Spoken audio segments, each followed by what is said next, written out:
안녕하세요. 저는 이혼한 여자이고 30대 후반입니다. 이런 공개적인 공간에서 이혼 사연을 올려보게 될 줄은 몰랐네요. 제가 어젯밤 아빠 꿈을 꿨는데요. 우리 아빠는 어쩔 수 없는 사정 때문에 좀 빨리 단명하셨어요. 그래서 더 어젯밤 꿈에서 본 아빠가 더 반가웠고 보고 싶은 마음과 더불어 다시 떠오른 지난날의 상처 때문에 사연을 써보려고 합니다. 제 인생에서 가장 도려내고 싶은 한 부분을 용기 내서 들려드리고자 하니 많은 관심 부탁드려요.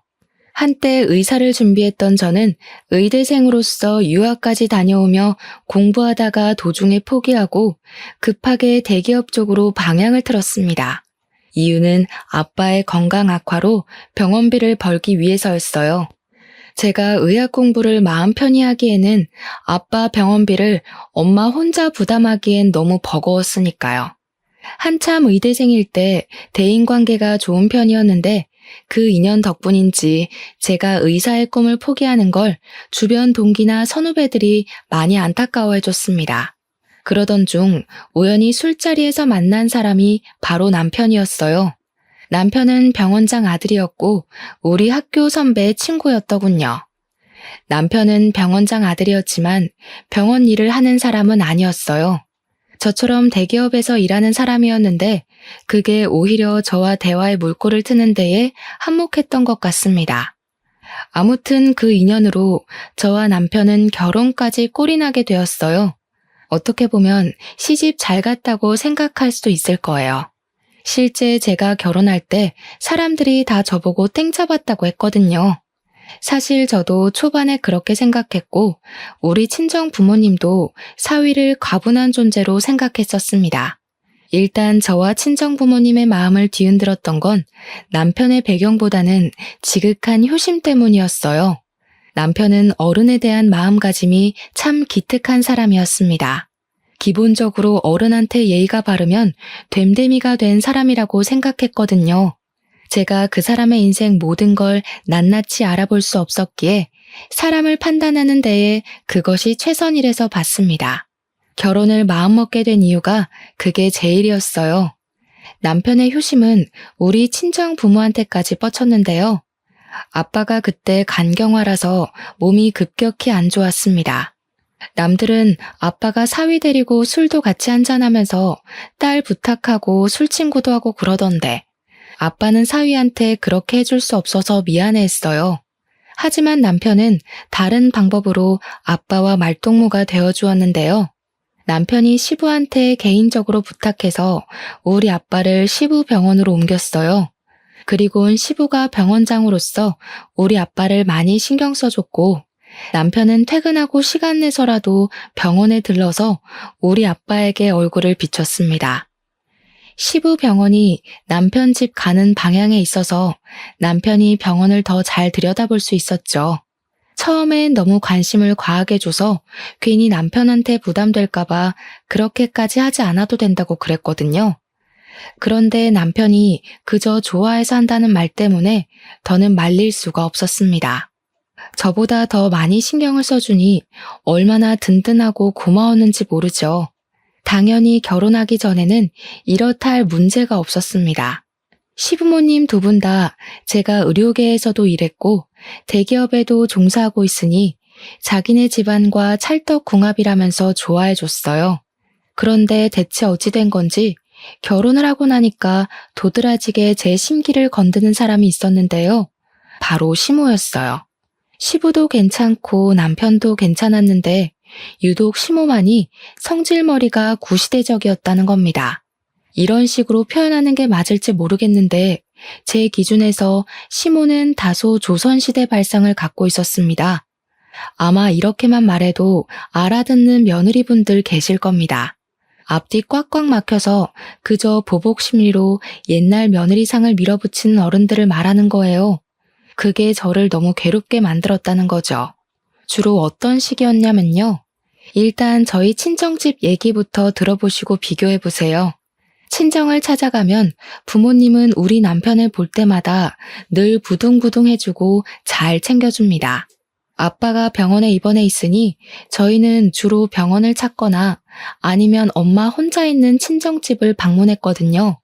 병원으로 가든 집으로 가든 친정 부모님은 저랑 남편이 괜히 마음의 부담을 느껴서 힘들까봐 한 번도 자고 가란 말 한 적 없었고 더 있다 가라며 붙잡은 적도 없었습니다. 섭섭할 만큼 또 언제 올 거냐고 물은 적이 없었죠. 친정 부모님도 분명 우리랑 더 오랜 시간을 보내고 싶을 거예요. 부모들 마음이 다 비슷하지 않겠습니까? 그런데도 저희 부모님은 꼭 2~3시간 얼굴 보는 걸로 족하다며 빨리 헤어지려고 했고 그걸로 모자라 가끔씩 우리에게 와준 걸로 고맙다며 용돈도 주고 식사도 대접해 주었어요. 저랑 남편은 친정 부모님한테 가면 그저 품 안의 새끼들이나 다름없었죠.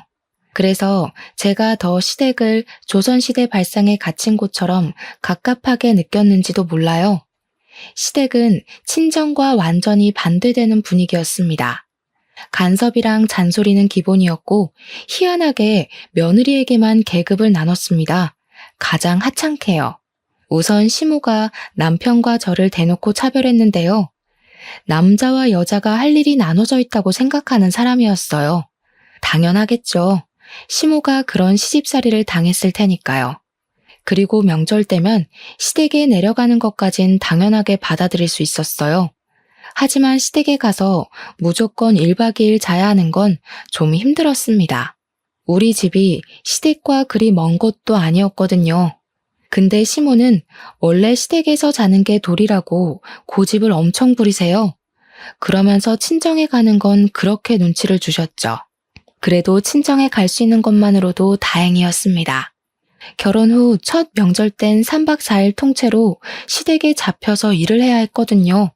그땐 친정에 아예 못 가서 친정 부모님한테 얼마나 죄송했는지 모릅니다.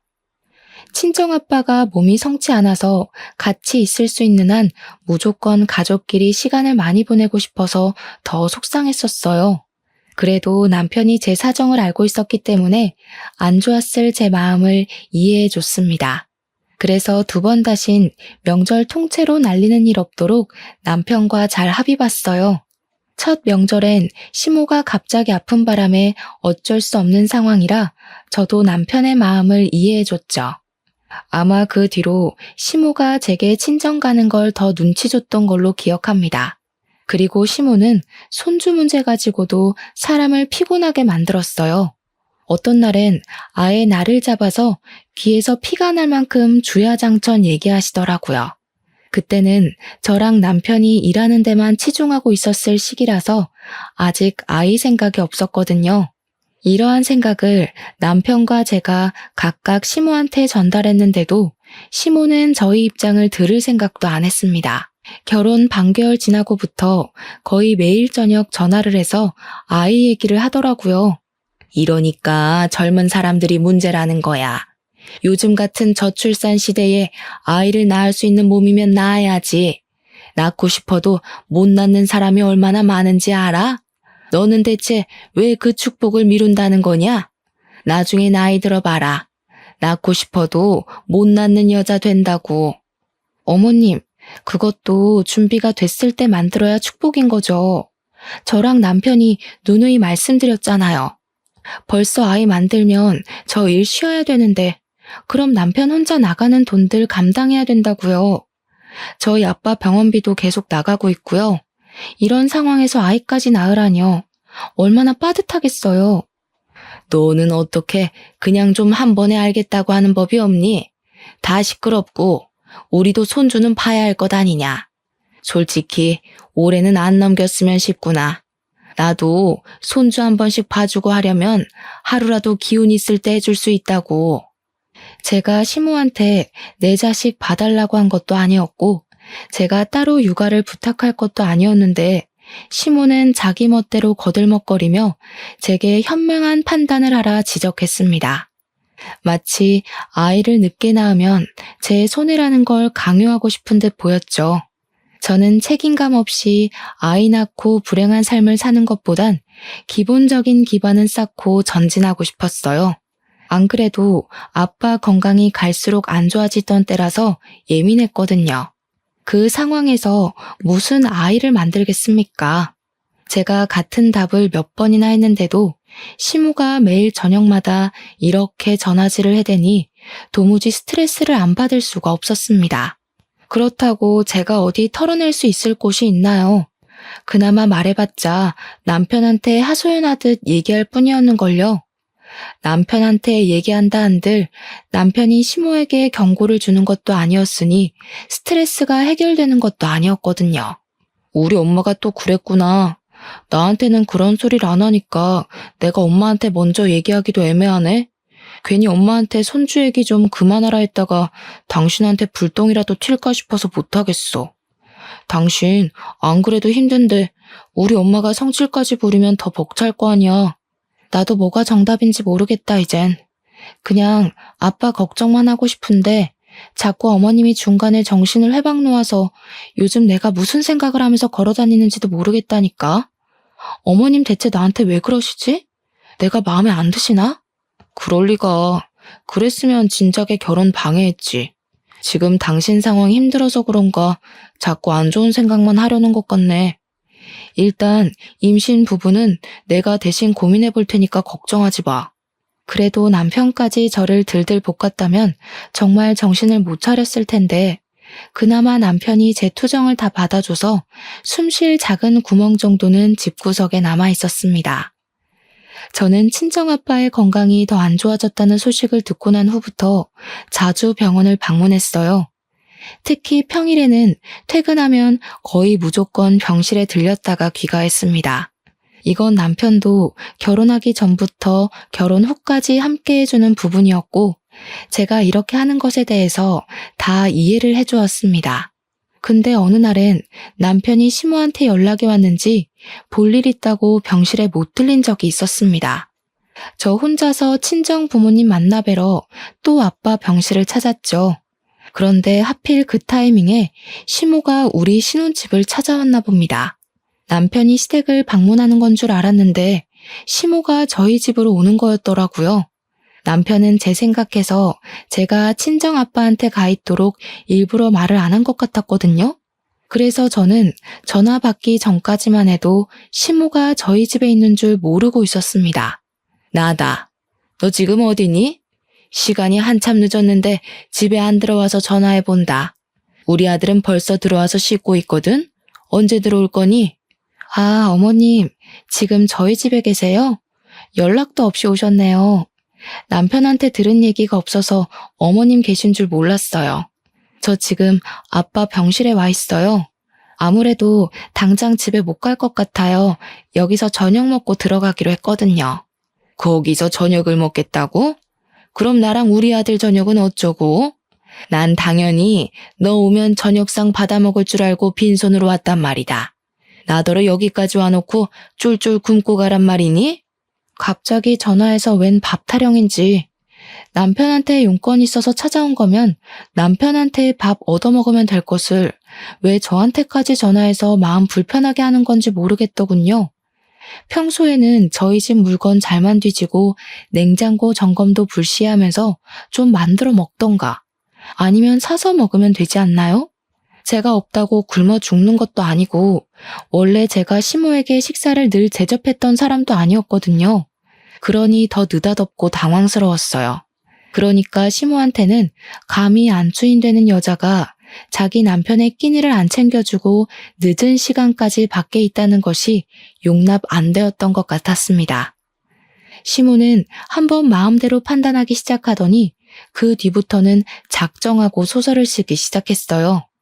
저를 여태 남편 밥도 안 해먹인 파렴치한 마누라라고 보았죠. 그래, 내 아주 잘 알았다.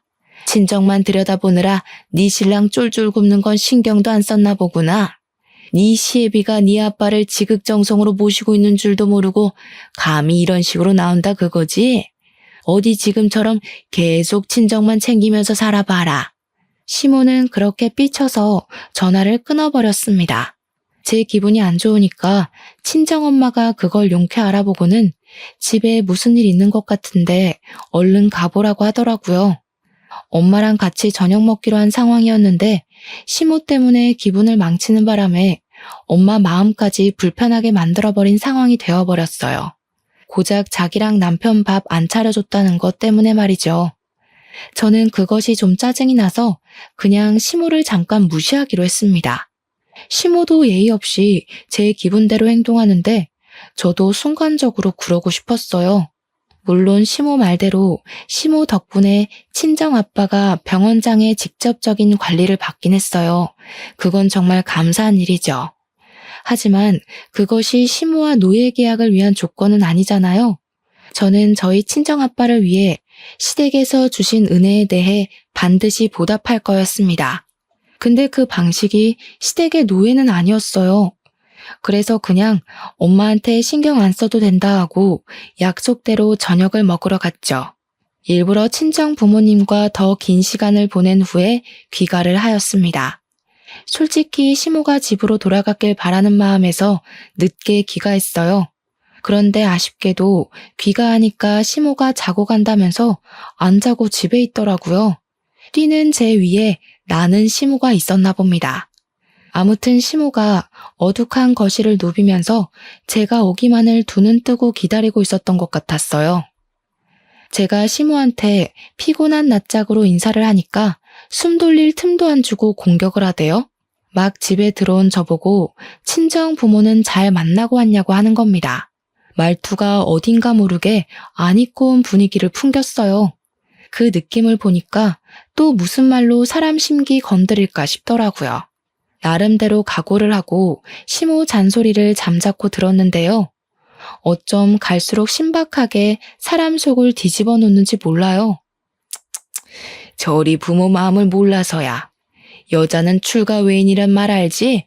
너네 부모 쪽에서도 딸이 결혼해서 잘 사는 걸 원하지 자꾸 찾아오는 거 안 좋아해. 네가 영 눈치 없는 것 같아서 말해주는 거다. 듣자마자 이건 또 무슨 해괴한 세뇌인가 싶더라니까요. 세상에 어느 부모가 자식이 품에서 떠났다고 영영 안 보길 원하겠습니까?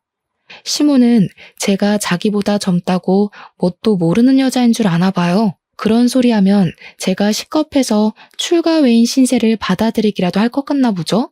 왠지 시모의 신보가 짐작이 되어 더 기가 막혔는데요. 시모의 방정맞은 입은 정도를 모르고 결국 선을 넘어버렸어요. 그러니 앞으론 친정 가지 마라. 너네 친정만 챙기지 말고 남편을 챙기라고.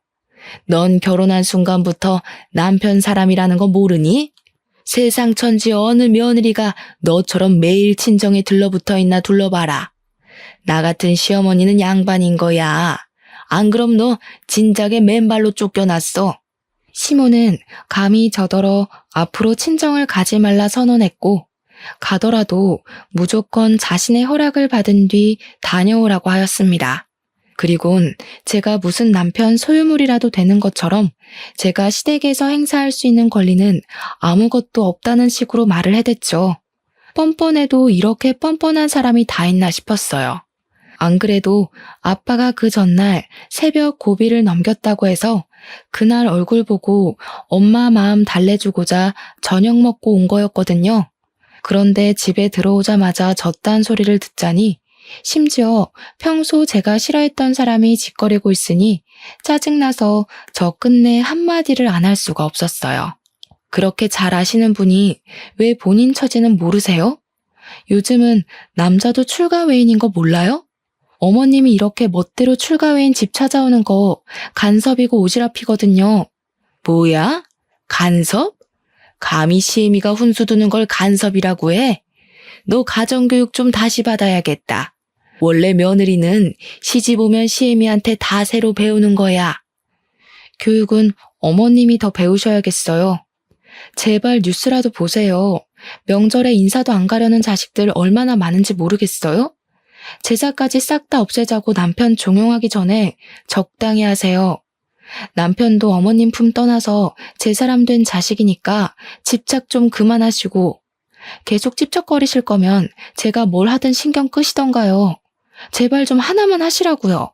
제가 결혼하고 나서 목청을 크게 높여본 적은 그날이 처음이었을 겁니다.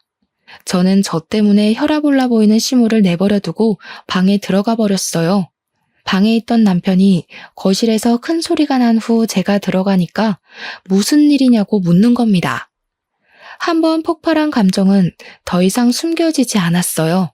저는 소리내어 울면서 남편한테 하소연하였습니다. 어머님 정말 너무하신 거 아니야? 날 낳아준 부모님한테 평생 가지 말라는 게 할 소리냐고. 내가 왜 우리 부모님이랑 생이별을 해야 되는데? 그렇게 살아야 할 바엔 그냥 이혼하고 말 거야.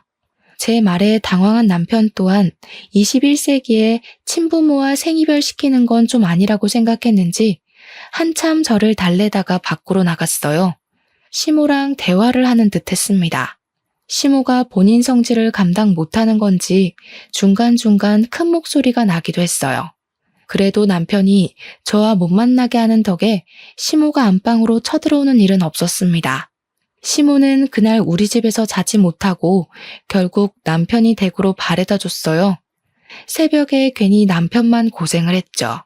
그 뒤로 시모가 저희 집에 왕래 없었던 건 아닙니다. 다만 약간의 변화는 있었어요. 시모가 저희 집을 찾아오더라도 저를 건들지 않더라고요.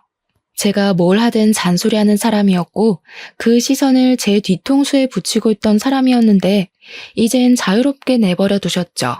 그렇다고 저랑 사이가 완만했던 건 또 아니었어요. 좋게 말해서 자유롭게 내버려 뒀다고 한 거지 사실 저를 투명인간 취급한 거나 다름없었습니다. 시모는 제가 인사를 해도 무시했고 식사를 준비해도 겸상을 안 했습니다. 그럴 거면 우리 집에 왜 자꾸 오는 건지 모르겠는데 자기 먹을 반찬과 밥을 따로 챙겨와서 냉장고에 넣어놓고 찬밥이랑 젓갈만 먹었어요. 어찌 보면 시위라고 볼 수도 있겠네요. 너무 신경 쓰이는 행동이었지만 신경 써달라고 발악하는 것 같아서 오히려 신경을 꺼버렸습니다. 저도 시모를 투명인간 취급했더니 신기하게도 시간 지날수록 마음이 점차 편해지더군요.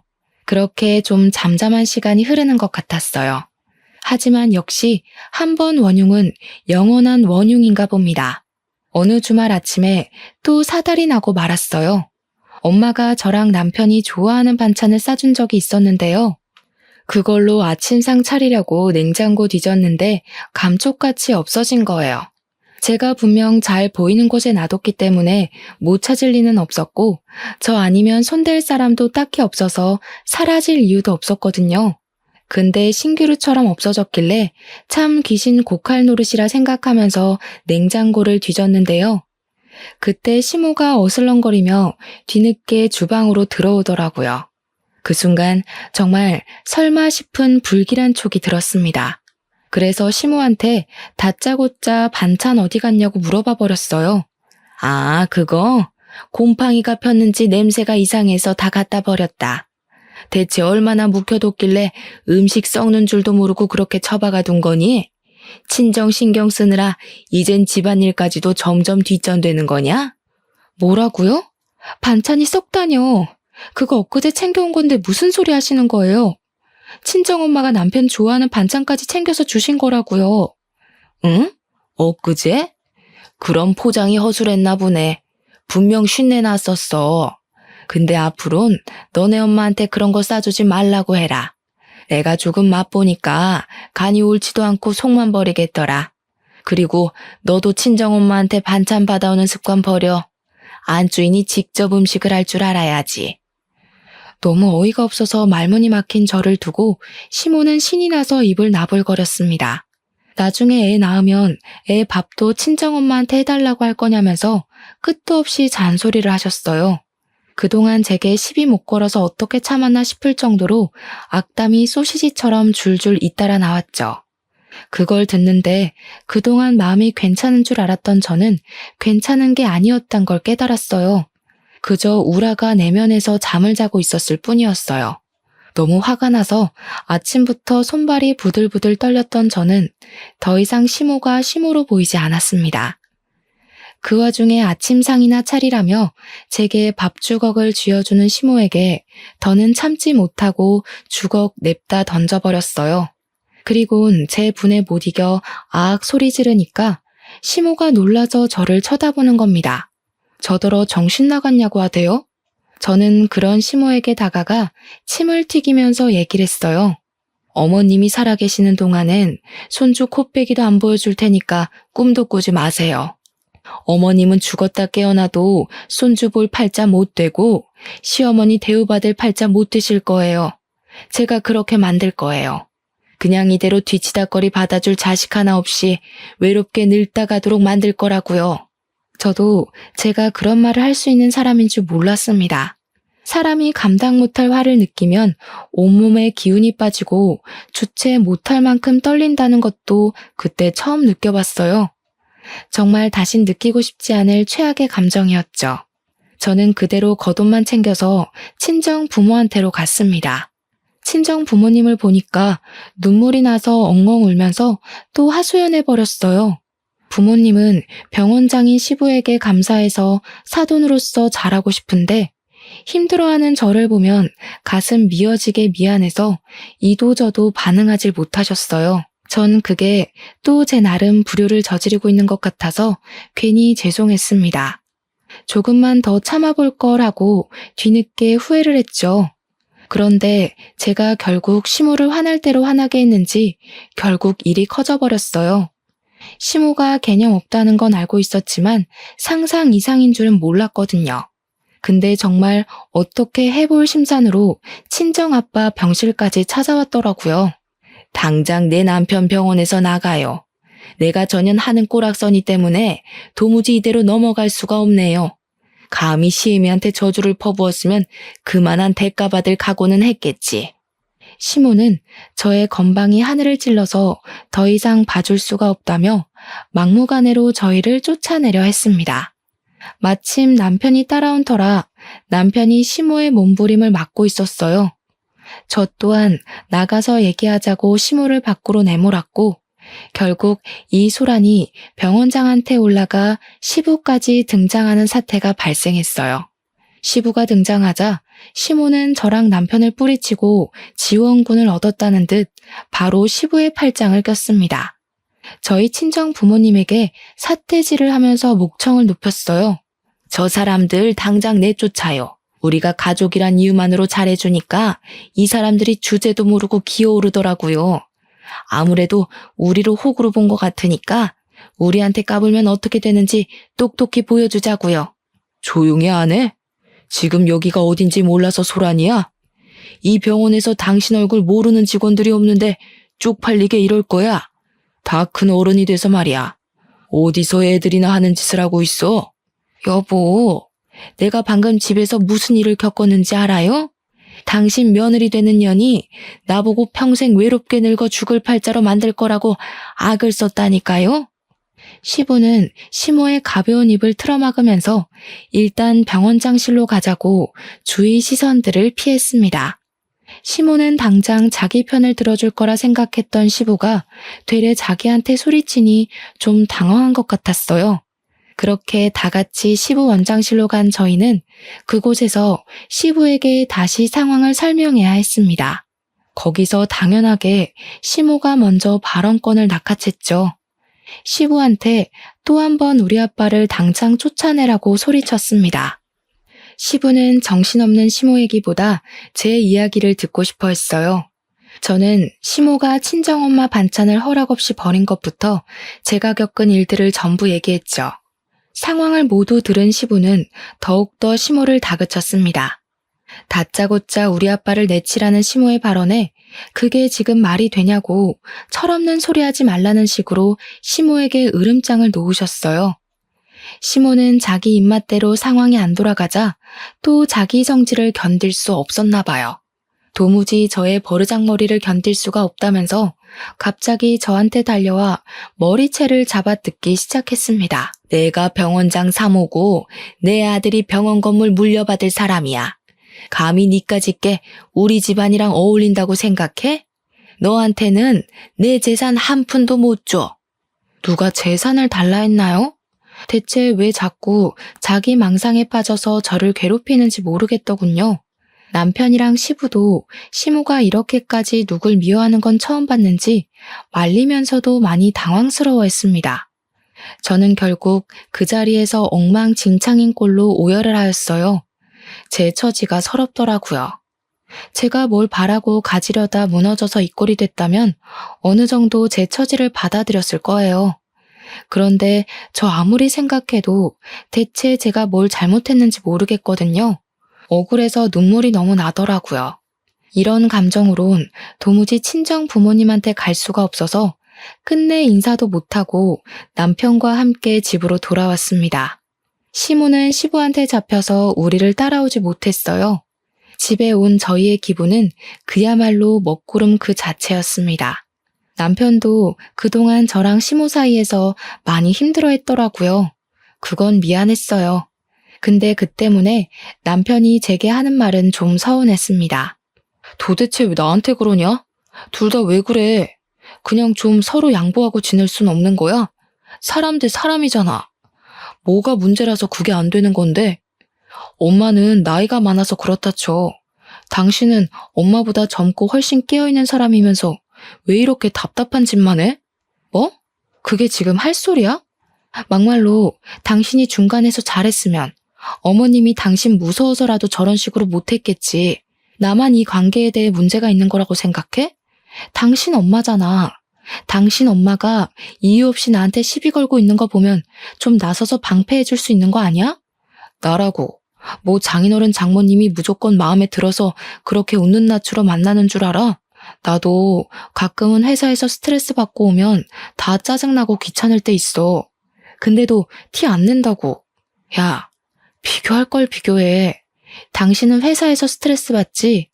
나는 회사에서 받은 것만큼 당신 엄마한테서 더 받아. 당신도 당신 엄마가 얼마나 말도 안 되는 사람인지 눈으로 보고 듣고 했잖아. 근데도 내가 이해 안 된다는 거야? 나도 이제 모르겠다. 그냥 될 대로 살래. 당신이랑 엄마가 싸우든 말든 신경 안 쓸 거니까 나한테 얘기하지 마. 언제는 신경 쓴 것처럼 얘기한 것도 좀 웃기더군요. 아무튼 남편이 저와 시모와의 갈등을 그저 관찰자 시점에서 지켜보고 있었던 이유는 매번 더 큰 피해를 줄이기 위해서라고 했었는데요. 저는 그걸 괜히 불똥 튈까봐 핑계댄 거 아니냐고 마지막까지 지적하며 자각시켜 주었습니다. 남편은 제 말에 대답도 안 하고 거의 포기하고 싶어하는 모습이었어요. 자기는 그놈의 중립지키느라 아무것도 안 하고 보기만 했으면서 뭐가 그렇게 지친다고 울상을 짓는 건지 모르겠더군요. 시모가 한참 제게 난리칠 땐 이혼 위기가 왔어도 친정아빠 생각해서 버틸 만큼 버텨보고자 했는데 남편이 대놓고 포기하고 싶다는 반응을 보이니까 그땐 정말 이혼을 해야겠다는 마음이 들더라고요. 남편이 아무리 저희 부모님께 잘했어도 결국엔 팔은 안으로 굽는 법인데 제가 그걸 망각했던 것 같아요. 부부가 되는 순간 남편이 제 사람인 줄 알았고 제 가족인 줄 착각했던 거죠. 그래서 혼자 의지했고 기대했는데 역시 핏줄로 연결된 가족은 이길 수 없는가 봅니다. 그날이 남편한테 가장 크게 실망한 날이었어요. 저는 그 뒤로 남편에게 더는 바라지 않았고 남편과 싸우려 들지도 않았던 걸로 기억합니다. 그러나 당장 이혼을 마음먹진 못하고 있었어요. 정말 하늘이 원망스럽게도 저희 아빠 건강은 계속해서 안 좋아지셨거든요. 이혼이 결코 가벼운 사항은 아니잖아요. 컨디션 조절이 중요한 아빠에게 딸의 이혼이란 상처를 안겨주고 싶진 않았습니다. 그런데요, 그게 아빠를 위한 길인 줄 알고 욕심냈던 제 마음이 오히려 아빠를 위험에 빠뜨리게 되는 상황이 닥쳤는데요. 어쩌면 아빠가 일찍 돌아가신 건 저 때문이라고 봐야 할지도 모르겠네요. 이건 제가 정말 이혼을 결심한 이유와도 같습니다. 결정적인 이유엔 당연히 시모란 존재가 있었고요. 그날의 시모는 아직도 제게 괴물처럼 소름 끼치게 남아있어요. 우선 제 입에서 이혼 소리가 나온 건 바로 친정아빠가 돌아가셨을 때였습니다. 앞서 시모가 저희 아빠 병실에 찾아와 난동을 부렸다 말씀드렸잖아요. 시모가 그 난리를 친 후 친정아빠는 이틀 뒤 급격하게 컨디션 저조가 찾아왔어요. 그때만 해도 고비를 지난 지 얼마 안 되었을 때였는데 또 고비를 맞게 된 셈이었죠. 숨이 겨우 붙었는데 다시 호흡장애가 찾아왔다고 이해하시면 편하시겠네요. 고비를 한 차례 넘겼을 때보다 몸이 더 안 좋았던 아빠는 끝내 뒤이어 찾아온 고비까진 이겨내지 못했던 거예요. 의사들이랑 시부까지 나서서 애썼지만 결국 가족들이랑 인사도 할 시간 없이 그렇게 갑자기 떠나셨습니다. 상황이 너무 안 좋을 때 떠나서 더 마음이 아팠던 아빠의 죽음, 그리고 아빠의 사망 선고가 내려진 순간 혼절해버린 엄마까지. 그 소식을 한꺼번에 접했을 때 저는 세상에서 제가 제일 불행하고 슬픈 처지인 줄 알았을 만큼 괴로웠어요. 그래도 남편이 장인어른에 대한 정은 있었기에 함께 눈물은 흘렸습니다. 남편 또한 아빠가 눈을 감기 전 식구들의 난잡하고 안 좋은 모습을 보고 떠난 것 같아서 마음이 많이 무겁다 했어요. 당신이 나한테 많이 실망했다는 거 알아. 그래도 장인어른 가시는 길만큼은 서로 얼굴 붉히지 말자. 나 3일장 내내 당신이랑 장모님 잘 챙기고 싶어. 장인어른한테 부끄러운 모습 만회하고 싶다. 남편은 진심으로 저를 위로해줬습니다. 그 때문에 저는 우리가 서로를 미워해서 싸웠던 게 아니란 걸 그때 좀 객관적으로 깨달았었네요. 아빠가 돌아가신 그 순간만큼은 이혼을 하고자 하는 제 마음도 지쳤던 남편의 마음도 잠깐 휴정에 들어갔습니다. 부부로서의 초심을 보이는 것이 온전히 고인된 아빠에 대한 예의라고 생각했죠. 근데 그런 마음이 길게 못 갔다는 거예요. 결국엔 그마저도 근원은 시모였습니다. 엄마가 혼절하는 바람에 장례식장은 저랑 남편이 준비를 했어요. 시부 병원과 연계된 곳이라서 시부 덕분에 비용적으로 도움을 많이 받았습니다. 친정엄마는 시부가 간호사들한테 부탁해 신경 쓸 테니 저더러 장례식에만 집중하라 하더군요. 감사했죠. 그런데 몇 시간 지나지 않았을 때였어요. 시부한테 전화가 오더라고요. 정말 미안한데 아무래도 네가 좀 와봐야겠다. 안사돈 진정시켜줄 사람이 너밖에 없을 것 같아서. 엄마가 깨어났다는 사실에 저는 더 묻지 않고 전화를 끊었습니다. 남편에게 장례식을 부탁한 뒤에 병원으로 달려갔어요. 엄마가 시부랑 간호사들 사이에서 바닥을 구르면서 울부짖고 있더라고요. 가까이 가서 보니까 엄마는 시부를 붙잡고 원망을 하고 있었습니다. 그 살인자 당장 데려오라고. 나 가만 안 둘 거야. 내가 똑같이 단명시켜버릴 거라고. 엄마는 거의 정신을 놓은 사람과도 같았습니다. 자꾸 알아들을 수 없는 얘기를 하는데 제가 알고 있는 평소 엄마의 모습과는 너무 다른 사람 같아서 무섭기도 했어요. 저는 시부에게 되레 물었습니다. 우리 엄마 도대체 왜 이러는 거냐고 말이죠. 근데 시부 반응이 의미심장했어요.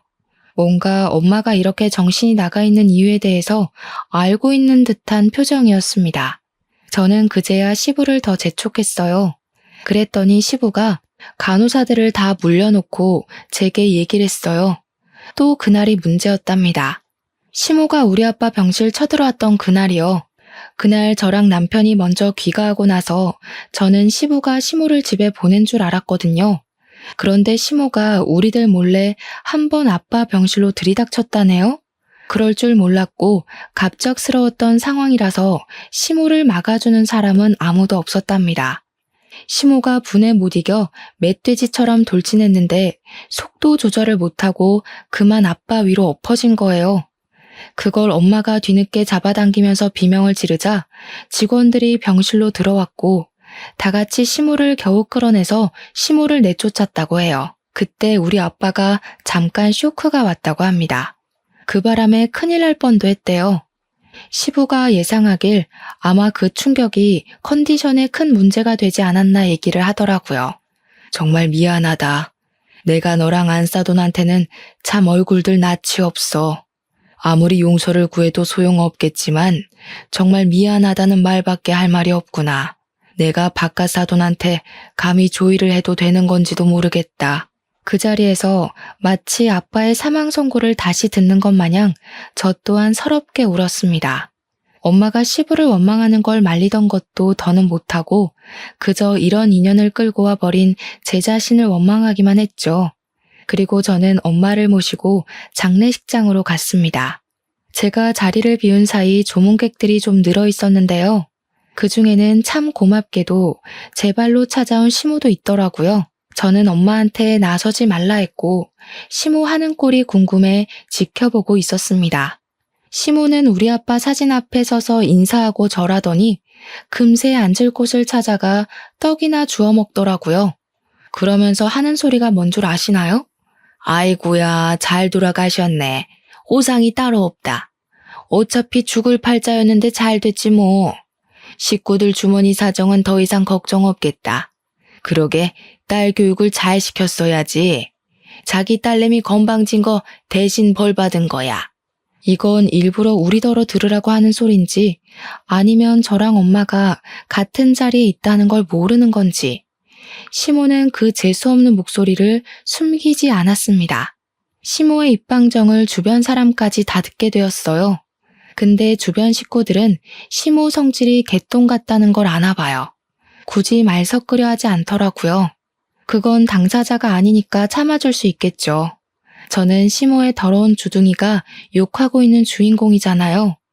어떻게 자기가 죽인 거나 다름없는 사람 장례식장에서 가족들이 뻔히 있는데 저런 개소리를 할 수 있는 걸까요?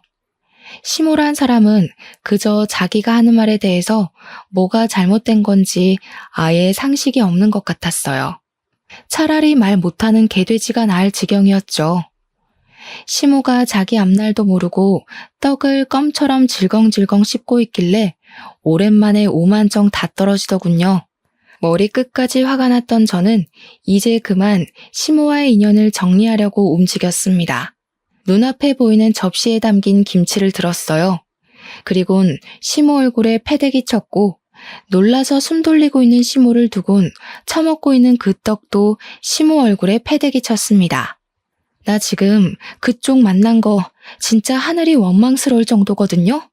근데 이제 나만 그런 거 아닐 거라서 이해해 보려고요.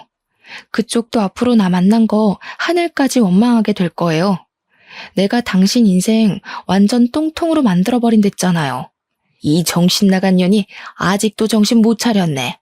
네 아빠 뒤진 걸로도 말을 안 듣겠다. 새파랗게 어린 네가 나를 이길 수 있을 거라고 생각해? 나 병원장 3호야. 내 말 한마디면 지금 네 아빠 장례식도 엎을 수 있다고.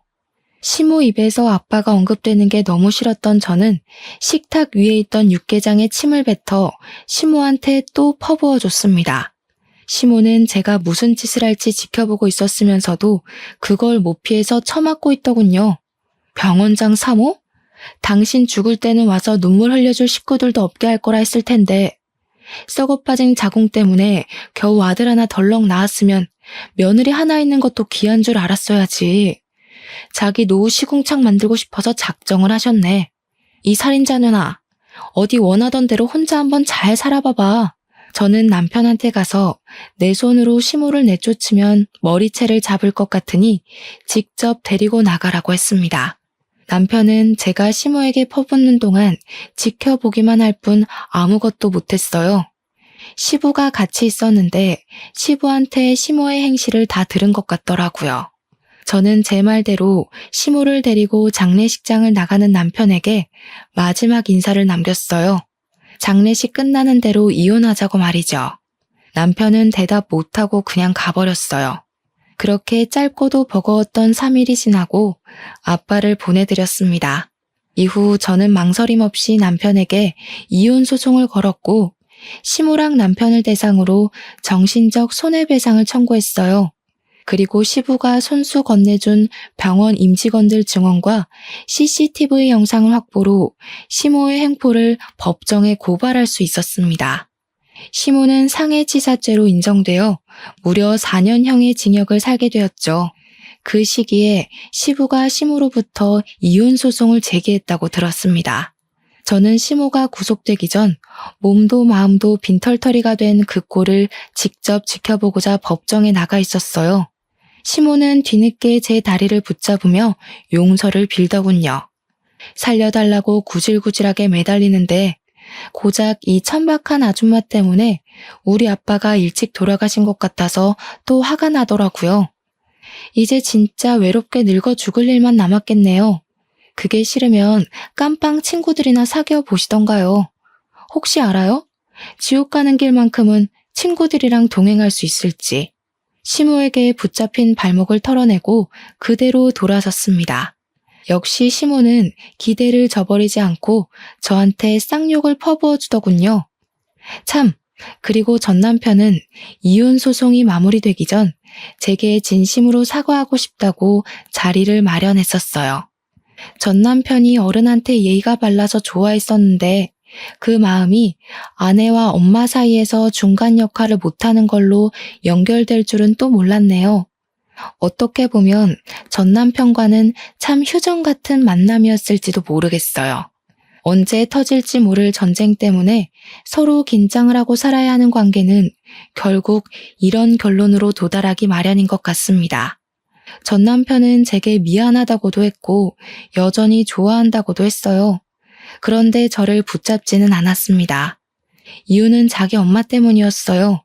시부는 피 안 섞인 시모를 버릴 수 있지만 자기는 차마 그게 어려울 것 같다네요. 전 남편은 그런 선택을 할 만도 한 것이 시모가 전 남편에겐 잘했을 거잖아요. 아무튼 그게 저랑 전 남편과의 마지막 인사가 되었어요. 그 뒤로는 제가 결혼을 했었나 믿기지 않을 만큼 흔적도 없이 솔로 생활을 만끽 중입니다. 아빠를 여의고 혼자가 된 엄마랑 당분간 여유를 갖고 좀 쉴까 해요. 저도 엄마도 속을 많이 다쳐서 힐링이 필요하거든요. 행운이 오길 욕심내진 않아요. 다만 앞으로 남은 우리 가족에게 더 이상의 불행은 없길 바라네요. 그럼 이만 글을 마칠게요. 들어주셔서 감사합니다.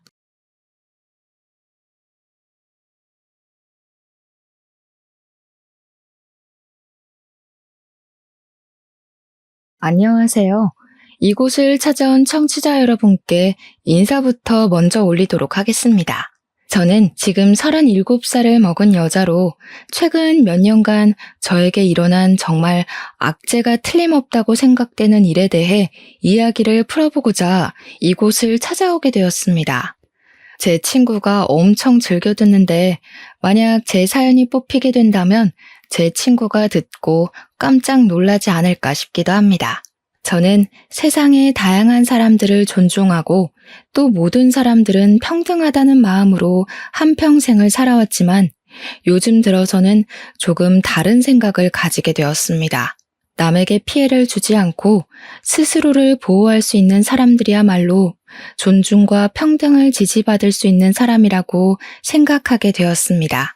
모든 사람들에서 일부의 사람들로 바뀌게 된 것에 가장 큰 일조를 한 사람들, 그리고 사건들에 대한 이야기를 지금부터 차근차근 풀어보도록 하겠습니다. 모쪼록 끝까지 들어주시고 저의 가치관이 왜 바뀌게 되었는지를 생각해 주셨으면 좋겠습니다. 물론 이 사연을 들으시는 분들에게는 어떻게 저런 일들이 생길 수 있지? 라고 느끼실지 모르겠지만 저도 저에게 이런 일이 벌어질 거라곤 생각도 못했습니다. 그러니까 청취자 여러분들 주위에서도 충분히 일어날 수 있는 일들이고 이미 포진되어 있는 상태일 수도 있으니 오늘부터 의심의 눈초리로 살펴보시기 바라겠습니다. 저는 야구를 정말 좋아하는 여자랍니다. 한국 야구는 리그 자체도 크고 전국 각지의 구단이 하나씩 자리 잡고 있기 때문에 응원을 하는 맛도 상당합니다. 20살 때 처음으로 동네 오빠들을 따라서 야구를 보러 갔다가 그 압도적인 응원과 매 순간순간 뒤집어지는 스코어에 푹 빠져 정말 야구에 미쳐있구나 할 정도로 살았습니다. 야구를 처음 본 이후에 완전히 매료되어서 야구장을 집처럼 드나들기 시작했는데 그 당시에는 대학생이기도 했고 용돈 자체도 빤해서 매번 가는 게 부담스러웠습니다. 돈이 있어야 티켓을 사서 보러 갈 수 있지 않겠습니까? 그러다 보니 용돈을 모아서 즐길 수 있을 때나 한 번씩 다녀오곤 했고 평소에는 TV로 시청을 했습니다.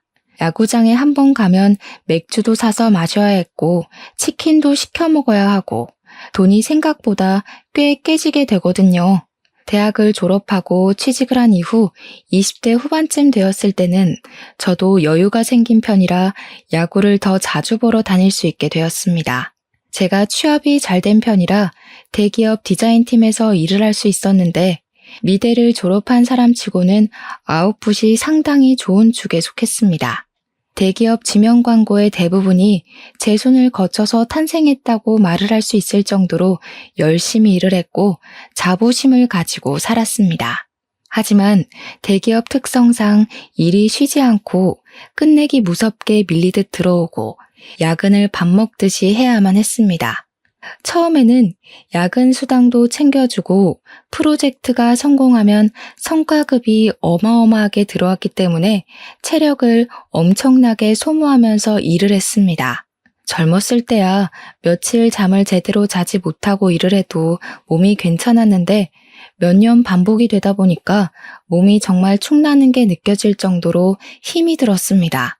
몸만 힘들면 운동이라도 해서 버티겠는데 정신적으로도 스트레스를 너무 많이 받고 사람이 피폐해진다는 게 느껴지더라고요. 상사의 잔소리부터 시작해서 윗선에서 이 폰트가 마음에 안 든다, 이 색 배치가 별로다 하면서 트집을 잡아대니 전공도 하지 않은 사람이 뭘 아냐고 따져묻고 싶은 수준까지 가더라고요. 퇴사를 할까 말까 고민하던 도중 퇴사를 결정짓게 만든 사건이 발생하게 되었는데요. 제 원칙이자 주의가 사내 연애는 죽어도 하지 않는다거든요. 사내 연애를 하면 결혼까지 꼭 가야 한다는 압박감이 있기도 했고 어쨌든 많은 사람이 제 연애를 알게 된다는 건데 그게 부담스럽고 정말 싫었어요. 싸워도 티가 나고 싸우지 않아도 티가 나고 또 주변의 상사분들이 워낙 꼰대적인 마인드를 가지고 계신 분들이라 참견을 엄청나게 할 텐데 그걸 견디면서 굳이 연애를 할 필요가 없잖아요. 그런데 회사 과장님이 저에게 은근히 티를 내면서 20대 후반에 결혼을 해야 여자는 좋은 집안에 시집을 갈 수 있는 거다 하면서 들러붙었어요. 저한테 대놓고 뭐 저렇게 튕기고 있냐, 그냥 한 방에 넘어와라 하면서 말도 안 되는 소리를 하는 과장님이었는데 제가 그 과장님한테 이러지 마시라고 이야기를 했거든요. 그 과장님은 무려 저랑 띠동갑이나 차이가 나는 40살의 노총각 과장이었단 말입니다. 회식을 한다고 하면 일부러 제 옆에 앉으려고 제 동기들이나 저랑 친한 주임님들을 밀어내고 제 옆자리를 차지해서는 은근히 붙어오는데 너무 소름 끼치더라고요. 주말에 집에서 쉬고 있는데 문자를 보내서는 뭐해? 자니? 밥 사줄까? 술은 네가 살래? 하는 연락을 계속 보내고 정말 나이값을 못하는 사람이었습니다. 저는 28인데 나이 40에 100까지 나온 아저씨가 저한테 계속 저런 연락을 해대니까 정신적으로 너무 힘들더라고요. 얼굴도 별로였고 딱 봐도 아빠 같은 사람이나 다름없었고 심지어 머리까지 점점 빠지고 있는 호라비 같은 남자였다고요. 더 어이가 없는 건 회사 사람들을 어떻게 구워 삶은 건지 과장님이랑 친한 분들이 자꾸 저한테 저만한 남자가 없다면서 은근히 붙여놓으려고 하는 겁니다. 회사 사람들까지 한 통속으로 굴어대면서 대리며 팀장이며 그 과장만큼 착한 사람이 없다고 대기업 다니는 사람 둘이 만나면 잘 먹고 잘 살겠지 하면서요. 그 과장님은 주변 사람들이 자기를 돕는다는 것에 용기를 얻은 것인지 뭔지 저한테 사랑한다, 제가 없으면 자기는 죽을지도 모른다 하는 게 아니겠습니까? 저한테 저랑 사귈 수 있다면 제가 원하는 모든 걸 해줄 수 있다고 해서 그게 너무 짜증나는 나머지 그럼 그냥 죽으세요 하고 보냈어요. 그런데 사내의 소문이 이상하게 나더라고요. 한 여자만 바라보는 순정남에게 매정한 말투로 죽으라고 했다고 제가 나쁜 년이라면서 말이죠. 탕비실에 갔는데 그 무리들의 싸늘한 시선이 진짜 말로 표현할 수 없어요. 애초에 저는 발 디딜 틈을 주지 않았는데 제가 여지를 줬으니까 노총각이 저에게 마음을 품은 거 아니겠냐고 자기들끼리 수군거리더라고요. 그냥 처음에는 그래, 너네들끼리 잘 떠들어 봐라, 나는 그래도 꿈쩍하지 않겠다 하면서 애써 무시하는 마음을 먹으며 지냈었습니다. 그런데 시간이 지날수록 저는 사람을 손바닥에 두고 가지고 노는 나쁜 년이 되었고 그 때문에 하나둘 은근히 저를 따돌리기 시작했습니다. 과장님은 저에게 그런 소문은 자기랑 사귀기만 하면 잠잠해질 것이다. 자기는 모은 돈도 많고 능력도 꽤 있으니 연애 없이 바로 결혼해도 좋다 하는 게 아니겠습니까? 저에게 과하게 집착을 하는 그 노총각 과장님에게 저는 점점 진절머리를 치게 됐고, 그러면 그럴수록 거머리처럼 들러붙는 행동에 정말 딱 정신이 나갈 것 같았습니다. 견디지 못한 저는 팀장님께 일을 그만두겠다고 이야기를 했고, 팀장님은 저에게 별다른 말 없이 사표를 수리해 주시겠다고 했습니다. 팀장님 또한 저와 노총각 과장을 엮던 사람이라 그런지 제가 그만둔다고 하는데 몸이 안 좋냐, 왜 그러냐 이런 말도 없이 아이고 우리 과장 어떡하냐 하는 소리나 하더라고요. 저는 마지막까지도 제가 힘든 것은 생각도 하지 않고 노총각 과장 편만 드는 회사 사람들에게 치를 떨었고, 결국에는 회사 감사팀에 가서 직장 내 괴롭힘 신고를 했습니다. 회사 측에 직장 내 괴롭힘으로 인해서 사직서도 냈고, 이대로 넘어가기에는 내가 당한 정신적 피해가 크다고 산재 처리를 하고 싶다고까지 했습니다. 처음에는 알아보겠습니다 정도였던 감사팀에서도 제가 고용노동부와 신고센터에 신고를 하겠다, 인터넷에 올리겠다고 하니 일 처리를 빠르게 하더라고요. 회사에서 제 이야기를 꼼꼼하게 들어주고 제가 그동안 들었던 소문과 그 소문의 원흉에 대해서도 차근차근 설명을 했습니다. 저는 퇴직을 했고 그 이후 노총각 과장은 지방으로 좌천이 됐다고 하네요.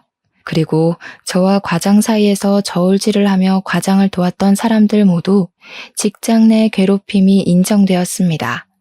다들 3개월씩 감봉을 당했고 회사 게시판에는 그들이 저를 괴롭혔던 내용들이 숨김없이 전부 실명을 포함해서 기재되어 올라가게 되었습니다. 그 일로 쪽팔리다며 그 좋다는 대기업을 그만둔 사람도 있다고 하니 결과적으로는 잘된 일이라고 생각합니다. 회사 사람들 일부는 저에게 너무하다며 연락을 했고, 일부는 고생했다, 버티느라 마음고생 심했겠다 하며 연락이 왔는데 당시에는 모른 척 하더니 이제 와서 왜 그러는지 어이가 없더군요. 저는 회사와 관련된 모든 사람의 연락처를 차단하는 것으로 마무리 지었습니다. 저는 그동안 회사에서 받았던 스트레스를 풀기 위해서 퇴직한 기념으로 야구를 보러 다니기로 결심을 했습니다. 제가 퇴사를 한 시점이 야구의 개막 시점이기도 해서 타이밍이 아주 나이스하다고 생각을 하고 야구 티켓들을 알아보기 시작했는데 제가 퇴직금을 받지 않았겠습니까? 정신적인 스트레스도 풀 겸 쉼없이 달려온 인생이니 1년 정도는 쉬어야지 하고 마음을 먹었기 때문에 아주 큰 마음을 먹고 엄청 비싼 시즌권을 구매하게 되었습니다. 야구를 보러 간다고 생각을 하니 가슴이 두근거려서 잠이 오지 않을 정도로 신이 나 있었습니다. 저는 회사 생활을 잘한 덕분인지 저희 회사 하청업체 사장님들에게서 간간히 외주 제작으로 지명 광고를 부탁하는 일들이 들어오기 시작했습니다. 평일에는 야구가 오후 시간대에 시작을 했기 때문에 아침에 일어나서 야구 시간이 다가오기 전까지는 외주 일을 하면서 용돈벌이를 하기 시작했습니다. 스스로 재택근무에 퇴근 시간을 정해놓고 일이 끝나면 바로 야구를 보러 가기 위해 야구장으로 달려갔습니다. 제가 혼자 가서 맥주도 마시고 안주거리도 하고 하면서 응원을 했는데 저는 워낙 성격이 혼자서도 잘하는 성격이라 그런지 전혀 위화감 없이 잘 다녔어요. 그러다 보니 자주 야구를 보러 오시는 분들이 저에게 말을 걸기도 하고 같이 응원을 하기도 하면서 친구들도 꽤 사귀게 되었고요.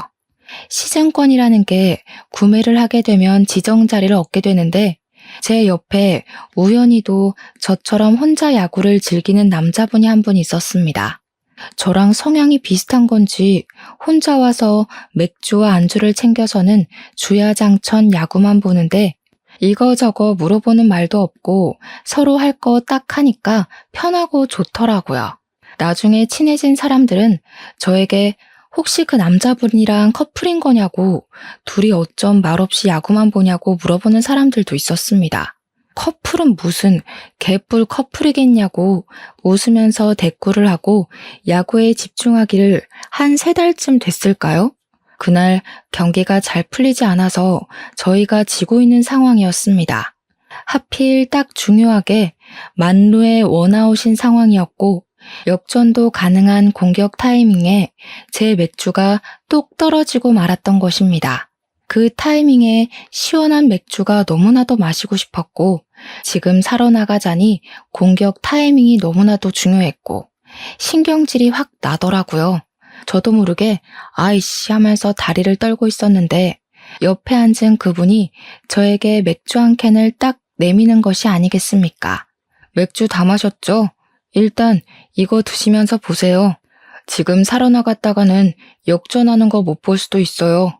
저는 진짜 구세주가 나타난 것 같았습니다. 겉면에 송골송골 맺혀있는 물방울이 딱 봐도 시원한 맥주라는 걸 가늠하게 만들었습니다. 저는 이따가 편의점 가서 한 캔 사다 드릴게요 라고 말을 하고 캔 뚜껑을 따서 맥주를 마시면서 야구를 보고 있는데 우리 팀이 글쎄 역전 만루 홈런을 친 게 아니겠습니까? 진짜 악소리가 절로 나는 기쁨에 옆자리에 앉은 그분과 어깨동무를 하며 응원가를 부르며 뛰기도 하고 좋다고 소리도 지르고 그랬습니다. 그 이후에 공수 교대를 하자마자 헐레벌떡 편의점으로 달려가서 맥주를 사다가 갚아드렸고 제가 과자 사온 걸 나눠 먹으면서 같이 야구를 보기 시작했습니다. 제가 흥분이 가시질 않아서 기쁜 마음에 또 언제 오냐고 시즌권 산 거 맞냐고 물어보니까 자기도 내일 또 올 거라고 내일 보자고 하더라고요. 저는 취미가 맞는 친구가 생긴 것 같아서 너무나도 즐거웠고 같이 야구를 보는 내내 선수들에 대한 이야기도 하고 팀 이야기도 나눴습니다. 주변에 야구를 저처럼 즐기는 사람이 없어서 그런 친구를 사귀었다는 게 진짜 너무 즐거웠어요. 한 시즌을 내내 같이 야구를 보면서 옆에 앉은 그 남자분과 엄청나게 친해졌고 서로 휴대폰 번호도 교환하게 되었습니다. 야구 언제 보러 가냐, 이번 주에 가냐 하고 물어보고 갈 수 있으면 시간을 맞추고 못 가면 아쉬워하면서 술이나 안주도 서로 챙겨주면서 지냈습니다. 원래 야구장의 묘미가 승리를 한 다음 야구장 앞에 펼쳐지는 포장마차에 가서 술 한 잔 더 하는 거거든요. 이기든 지든 한 잔 더 하자 하면서 그분과 매일같이 포차에 가서 술을 마시고 하다 보니 서로 취향도 알게 되고 엄청 친해졌습니다. 어느 날은 저에게 무슨 일을 하냐고 물어보길래 저는 그냥 대기업 디자인팀에서 근무를 하다가 스트레스를 견디지 못하고 때려치운 뒤 지금은 외주일을 간간히 받아서 하고 있다고 말했습니다. 그러니까 저를 향해서 엄지손가락을 치켜 세우더니 능력자가 자기 눈앞에 있다고 너스레를 떨더라고요. 능력자라고 하기엔 볼품없는 몸이라고 했더니 집에서 근무를 하면서 야구를 다 볼 수 있을 정도로 여유를 가질 수 있다는 거 아니냐고 하더라고요. 듣고 보니 맞는 말이긴 했어요. 재택근무하면서 제 루틴은 제가 짜서 움직이는 거고 야구 보고 싶을 땐 언제든지 야구를 볼 수 있는 몸이었으니까요. 그냥 고개를 끄덕이면서 그런 셈이긴 하다고 대신 대기업에 근무를 할 때 반 정도밖에 수입이 되지 않는다고 이야기를 했습니다. 그러니 저에게 출퇴근을 하지 않으니 교통비도 빠질 것이고 재택근무니까 옷차림 신경 안 써도 되니까 절약되는 것도 꽤 있을 것 같다고 했습니다. 야구를 보러 나올 때 말고는 아예 집 밖으로 나가는 일이 없다고 하니 막 웃더라고요. 제가 겉보기에는 집에서 빈둥빈둥할 것 같아 보이진 않았다면서요. 그렇게 얘기하면서 알게 된 것은 남자의 이름은 민우였고 저보다 2살이 어린 연하남이라는 것이었습니다. 취업이 빨리 된 덕분에 꽤 알아주는 유명한 타이어 회사에 재직 중이었는데 야구를 너무 좋아해서 어떻게든 일을 끝내고 야구장으로 바로 퇴근한다고 하더라고요. 저한테 좋아하는 야구 선수가 누구냐, 어떤 모습이 좋냐 물어보는데 제가 일부러 놀려 먹으려고 야구 선수의 허벅지가 좋다고 이야기를 했거든요. 당황할 줄 알았는데 눈을 반짝이더니 남자의 생명 아니겠냐고, 엉덩이부터 내려오는 라인이 기가 막힌다고 자기가 더 신나서 이야기를 하더라고요. 좀 특이한 애구나 싶었는데 저한테 이런 것까지 잘 맞는다고 좋아하길래 일부러 나한테서 관심을 사려고 그런 말을 했다고 생각했습니다. 술을 자주 마시다 보니 자연스럽게 회사 노총각 과장에게 당해서 일을 그만두게 된 이야기도 하게 되었고 같이 분노를 해줘서 기분이 좋았습니다. 자연스럽게 저희는 한 시즌을 같이 야구를 보게 되었고 비슷한 취미에 취향이 겹쳐지니 자연스럽게 연애를 하고 데이트를 하게 되었습니다. 다음 시즌에도 더할 나위 없이 즐거운 야구를 즐기자고 약속을 했고 야구 시즌이 끝나도 저희는 계속 일주일에 한두 번씩 만나며 예쁜 사랑을 나누고 있었습니다. 생각보다 숙맥인지 저와 스킨십을 많이 하지는 않았지만 저는 그게 연하의 풋풋함이라고 생각하면서 오히려 좋게 보게 됐어요. 저는 프리랜서로 자리를 잡게 되면서 일이 많이 늘어 자유시간이 조금 줄어들게 되었지만 직장에 다니는 민우 씨와는 시간이 잘 맞아떨어졌습니다. 다음 시즌에도 약속을 했던 것처럼 야구를 보러 다니면서 연애를 잘했고 서로 잘 챙겨주면서 2년이라는 시간을 보낸 뒤 제 나이 31에 결혼을 약속했습니다. 결혼을 약속했으니 당연히 시댁에 인사를 드리러 갔는데 시모 반응이 의외였습니다. 저를 보자마자 눈을 동그랗게 뜨면서 여자친구라고? 정말? 하면서 민우 씨에게 되묻는데 민우 씨 얼굴도 약간 붉어져서는 끄덕이더라고요. 의외의 모습이 있네 하고 귀엽다고 생각한 것도 잠시 시모 될 사람이 저에게 하는 일이 무엇이냐고 물어보았고 저는 제 일에 대해 열정적으로 설명을 했습니다. 하지만 옛날 사람이라서 그런 건지 프리랜서라는 개념 자체를 잘 이해하지 못하시더라고요. 우리 아들은 유명한 타이어 회사에 다니고 있는데 너는 집에서 논다는 거 아니냐? 아니에요, 엄마. 엄마가 몰라서 그렇지 프리랜서로 일을 해도 웬만한 중소기업 다니는 사람보다는 많이 벌어요. 아니, 암만 그래도 떡하니 직장명이 붙은 회사에 다니면서 일을 해야지. 프리랜서라는 게 일이 끊기면 아무것도 없는 백수나 다름없는 거 아니야? 나는 걱정이다. 너네가 결혼하고 나서 어떻게 될지 아무것도 모르는데 직장이라도 튼실해야지. 민우 씨는 계속해서 시모에게 제 편을 들어주었고 그게 불편했는지 어느 순간부터 시모가 입을 꾹 다물더라고요.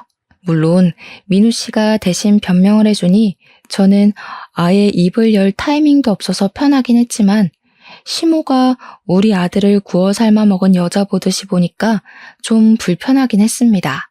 다들 입을 다물었으니 정적이 흐르는 와중에도 끝까지 시모는 표정으로 저에게 마음에 안 든다는 기색을 보였어요. 그 분위기에서 시부가 뜬금없이 한마디를 하셨는데 그 말로 인해서 분위기는 더 험악해졌습니다. 집에서 평생을 놀고 먹기만 한 옆에 내가 알긴 뭘 알겠어. 요즘은 저렇게 자기 전공 살려서 편하게 눈치 안 보고 일하는 게 제일 좋은 거지. 실적 압박도 없고 상사 잔소리도 없고 집에서 편하게 일하는데 얼마나 좋아. 그런데 집에서 평생 놀고 먹기만 한 옆했네라는 말이 시무의 발작 버튼이었는지 엄청 자존심 상해하면서 시부랑 부부싸움이 벌어지게 된 것입니다. 시모는 자기가 집에서 내내 내조를 하고 뒷바라지를 한 덕분에 우리 아들이 떡하니 회사에도 취직을 한 거 아니겠냐고 그게 다 자기 공로라고 이야기를 했습니다. 근데 그 말의 뉘앙스가 마치 우리 부모님은 제 뒷바라지를 하지 않아서 제가 프리랜서로 일을 하고 있다는 식으로 말하는 것 같았습니다. 저도 우리 집에서는 엄청나게 귀한 딸인데 왜 이런 취급을 받아야 하는지 어이가 없었죠 뭐. 시부와 남편의 적극적인 지지로 결국 저와 남편은 결혼을 하게 되었고 저희의 마음을 담아 웨딩 사진도 야구 유니폼을 입고 찍었습니다. 신혼여행도 잘 다녀오고 신혼집에 입성을 하자 결혼을 했다는 게 정말 실감이 나더라고요. 올해도 즐겁게 잘 지내보자고 남편과 손을 맞잡고 이야기를 했지만 저희는 야구 시즌권을 구매할 수 있는 상황이 되지 못했습니다. 제가 갑자기 일이 엄청나게 늘어나게 되어서 야구장은커녕 집에서 TV로 중계를 볼 시간조차 생기지 않았기 때문이었습니다. 거기다가 남편이 갑자기 지방에 있는 본사로 발령이 나면서 저희는 신혼을 시작하자마자 주말 부부로 생활을 하게 되었습니다. 지방 대도시가 본사인 회사라 남편은 승진을 해서 본사 발령을 가게 된 것이긴 하지만 신혼인데 주말에만 만날 수 있다는 게 너무 슬펐습니다. 물론 제가 프리랜서였기에 무리를 하면 따라갈 수 있는 상황이긴 했지만 외주 제작을 하던 일들이 전부 미팅을 해야 하는 일이라서 갈 수가 없었습니다. 일을 조금 줄이거나 무조건 서면으로 일을 받으면 가능하긴 했지만 하던 일까지는 마무리를 해야 따라갈 수 있었죠. 그런데 남편이 원래 본사에서 기숙사를 구해주기로 했었단 말이죠. 결혼을 했으니까 부부가 같이 살 수 있는 소형 아파트를 해주기로 했었습니다. 하지만 그게 회사의 사정으로 무산이 되게 되면서 2인 1실을 사용하는 기숙사에 들어가게 되어 제가 따라가기가 어려워지게 되었습니다. 신혼집의 전세 계약 기간이 남아 있었기에 저는 결국 서울에 남는 것으로 남편과 합의를 보게 되었습니다.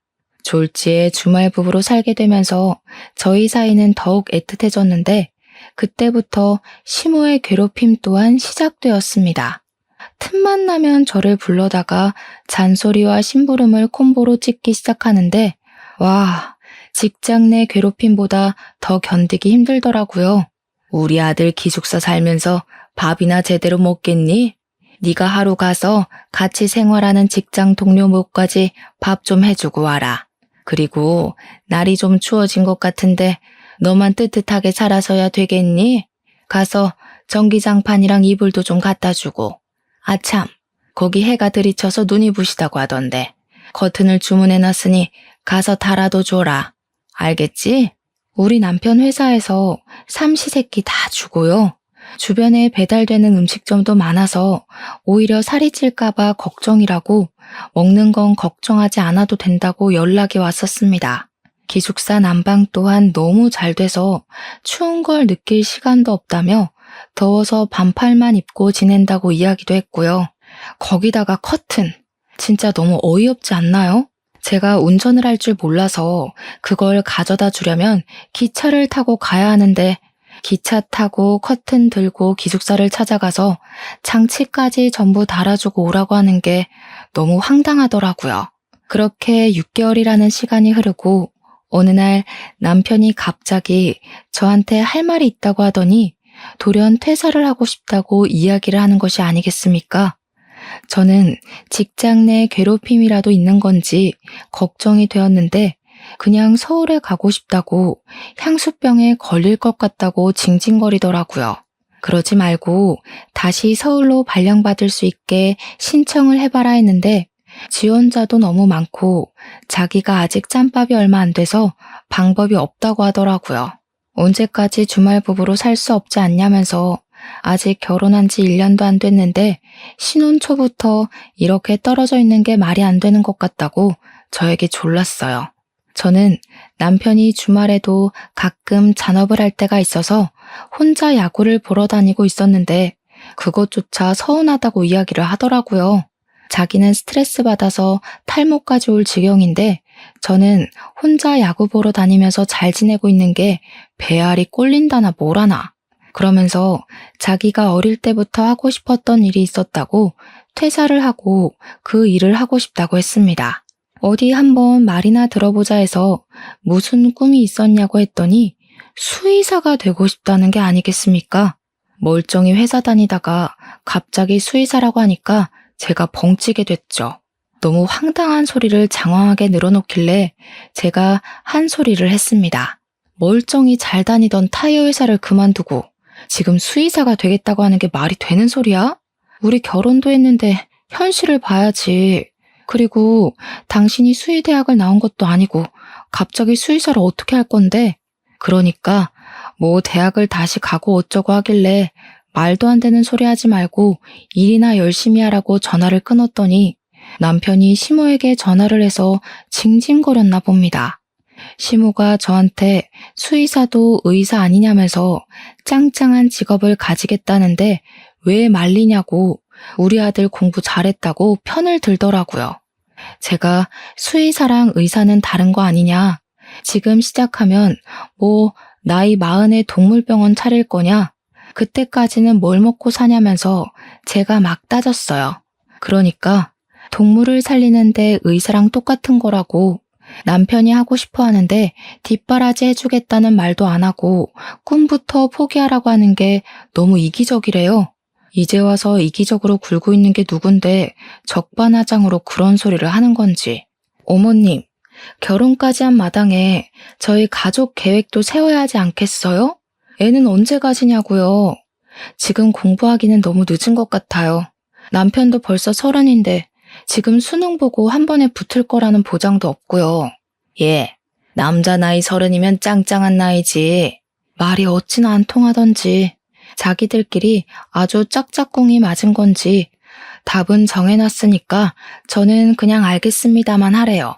예전에 호랑이 담배 피우던 시절부터 남자가 하는 일에 여자가 간섭을 많이 하면 일을 그르치는 거야. 너는 우리 아들 내조할 생각이나 하고 있어. 그리고 너 결혼할 때 뭐라 그랬니? 너도 돈 번다며? 중소기업 다니는 애들보다 많이 번다고 떵떵거려 놓고 우리 아들 공부 하나 못 시키니? 자고로 남자가 잘 돼야 집안이 서는 거다. 괜히 남자한테 집안의 대들보다 기둥이다 하겠어? 말이 안 통하는 시무는 그렇다 치고 시부까지도 원래 남편이 공부를 잘하던 놈이긴 했다면서 한번 믿고 지켜봐 주라고 하더라고요. 취업은 또 하면 되는 거라고 쉽게 말을 하는데 솔직히 요즘 취업이 하늘의 별 따는 것만큼이나 어려운 거잖아요. 결국 남편은 저에게 말도 없이 퇴사를 한 뒤 짐을 싸서 신혼집으로 돌아왔고 공부를 하겠다면서 독서실을 끊더라고요. 제가 야구 보러 간다고 나갈 때에도 자기는 공부한다고 집에서 공부만 하길래 마음 잡고 하나 보다 했는데 수능 성적이 아주 처참했습니다. 4등급, 5등급 천국이더라고요. 공부를 그리 열심히 하더니 도대체 뭘 한 건지, 어떻게 이런 성적이 나오는 주제에 수의대학을 가겠다고 나댄 건지 어이가 없었죠. 제가 황당해하니까 남편이 필사에 변명을 하는데 너무 오랜만에 공부를 한 거라서 머리가 굳은 것 같다고 원래 자기 성적이 이렇게 처참하지는 않았다고 하대요. 1년을 더 공부하면 분명히 좋은 성적을 낼 수 있을 거라고 1년만 더 해보겠다고 하는데 제 머리가 지끈거려서 진짜 뒤로 넘어가고 싶었습니다. 근데도 시모는 우리 아들 잘할 수 있어. 엄마가 계속 응원할게. 하고 있는 겁니다. 도대체 미리미리 공부 좀 시켜놓지 왜 하필 저랑 결혼을 한 이후에 공부를 하겠다고 하는 건지 이해가 가지 않더라고요. 시모한테 제가 미리미리 공부 좀 시키지 그랬냐고 수의대 가고 싶어 했으면 애초에 그쪽으로 대학을 입학했으면 되는 거 아니냐고 하니까 시모가 입을 삐죽하대요. 고3 때만 해도 수의사가 되고 싶다는 말이 없어서 경영학과를 간 것이라면서 우리 아들이 사업가 기질이 있다고 하는데 피식했죠. 그냥 성적 맞춰서 대충 경영대학 들어간 것 같은데 사업가 기질은 개뿔. 결국 남편은 재수를 했고 저는 1년 동안 외주일에 매달리며 생활비도 벌고 남편 공부도 시키고 문제집도 사주고 강의도 끊어주고 엄청 바빴어요. 저희 신혼집의 전세 계약이 끝나가는 시점이기도 했기 때문에 돈을 모아두는 게 중요하다고 생각을 하며 통장 잔고를 긁어모으고 있었습니다. 그러다가 한 업체에서 이렇게 소처럼 일을 할 거면 자기네 회사에 들어오는 게 어떠냐고 제안을 해주셨습니다. 디자인 일이라는 게 원래 이것저것 다 받아서 하다 보면 각 회사마다 스타일이 다르기 때문에 중구난방으로 하게 되거든요. 자신만의 스타일을 고집하지 못하니까요. 하지만 한 곳에 소속이 되면 그 회사의 스타일대로만 일을 하면 돼서 사실 일하기엔 그 편이 더 편합니다. 게다가 월급도 지금 버는 것에 비해 훨씬 많이 주겠다고 하는데 제가 거절할 처지가 아니구나 싶더라고요. 남편이 백수나 다름없으니까요. 제가 취직을 결정하자 시모가 엄청나게 좋아하더라고요. 남편이 갑자기 저한테 이때다 싶었는지 자기 학원을 보내달라고 했습니다. 집에서 인터넷 강의만 들으니까 집중이 안 된다면서 선생님이랑 같이 공부를 하고 싶다고 하는데 원래 공부를 시작할 때 시부가 도움을 좀 주기로 했었거든요. 제가 시부를 빤히 바라보니 눈을 돌리는 거 있죠? 입을 싹 씻는 듯한 그 행동에 제가 어이가 없어서 남편 학원비까지 내줬습니다. 돈을 개처럼 벌면 뭐하나 싶었습니다. 버는 족족 남편 공부 뒷바라지 하는데 꼬라박고 있었으니까요. 결국 남편은 재수를 했고 가채점 결과 성적이 꽤 잘 나왔더라고요. 서울에 있는 중위권 대학 4년제는 충분히 가겠다 싶어서 축하한다고 했습니다. 근데 남편이 제 손을 잡고 그러는 거예요. 이왕이면 사자 이름 붙는 직업인데 학교 이름이 엄청 중요한 거 알지? 내가 이번에 성적이 잘 나오긴 했는데 외국어가 좀 별로였어. 1년만 더 하면 이름 있는 명문대도 갈 수 있을 것 같은데 나 한 번만 더 응원을 해주면 안 될까? 그걸 뭘 물어보고 하니? 당연히 명문대 가는 게 훨씬 좋지. 어차피 우리 며느리가 일을 하고 있는데 너는 편하게 공부만 해. 제 의견은 듣지도 않고 자기들끼리 앞으로 잘하겠다, 꼭 명문대에 붙겠다 하면서 난리가 났고 원서 접수조차 하지 않았더라고요. 남편은 삼수를 시작했고 저는 1년 동안 남편 얼굴도 보기 싫어서 내내 야구를 보러 다니고 주말에는 카페에 나와서 시간을 보내고 했습니다. 물론 제가 취직을 한 이후에 시모의 괴롭힘도 사라져서 나쁘진 않았지만요. 그렇게 삼수를 한 결과 남편은 32이라는 나이에 명문 수의대에 합격을 하게 되었고 그때부터 다시 대학 생활을 시작하게 되었습니다. 입학을 하던 날에 긴장이 된다면서 띠동갑인 아이들이랑 잘 지낼 수 있을까 걱정을 하던 남편은 아주 완벽하게 대학 생활에 적응을 했습니다. 주말에 저랑 가지도 않던 야구를 보러 간다면서 동기들을 만나고 술에 잔뜩 취해서 돌아오곤 했습니다. 학교 등록금도 제가 내주고 있었는데 저는 완전히 찬밥 신세더라고요. 제가 애를 키우는 건지 결혼을 한 건지 이해가 가지 않을 정도였습니다. 남편은 날이 가면 갈수록 밖으로 나돌기 시작했고 저는 결국 열이 받아서 남편을 붙잡고 진지하게 이야기를 할 수밖에 없었습니다. 당신이 대학을 가서 다시 공부를 하고 꿈을 찾겠다고 한 거 나는 지지해. 그렇기 때문에 삼수를 하는 과정에서도 꿋꿋하게 뒷바라지를 한 거야. 그런데 지금 꼴이 이게 뭐야? 우리가 부부인 건지 내가 대학생이 된 아들을 하나 키우는 건지 정말 모르겠어. 맨날 술만 마시고 집에도 늦게 들어오고 동기들이랑 놀러 다니느라 바쁜 걸 보면 내 숨이 턱턱 막혀. 이대로는 나도 더 이상 못 견디겠으니까 우리 이혼하는 게 좋겠어. 제가 진지하게 이혼을 이야기하자 남편이 펄쩍 뛰면서 절대 안 된다고, 저 없으면 못 산다고 난리를 치는 게 아니겠습니까? 저는 남편에게 나 없이도 잘 살고 있으면서 무슨 소리냐고 그냥 시댁에 가서 살라고 했더니 잘못했다고 싹싹 빌더라고요. 그 뒤로는 씨알이 먹힌 건지 술 먹는 것도 자제하고 저랑 시간을 더 보내려고 애를 쓰는 것처럼 보였습니다. 하지만 저와 함께 있는 시간에도 남편이 휴대폰에서 손을 놓지 못하고 누군가와 계속해서 연락을 하고 눈치를 보더라고요. 제가 수상한 마음에 누구랑 그렇게 연락을 하느라 휴대폰을 손에서 놓지 못하는 거냐고 했더니 대학 과제 때문에 그런 거라고 조별 과제를 해야 한다고 했습니다. 제가 힐끔 휴대폰을 곁눈 질로 보니까 형 하면서 이야기를 하더라고요. 남자 동기랑 연락을 할 이유가 뭐가 있겠나 싶어서 과제를 한다고 생각을 했죠. 남편에게도 대학 생활이라는 게 있으니까 그냥 그러려니 하면서 지내려고 했어요. 저와 잘 지내려고 노력하는 모습을 보여줬으니까요.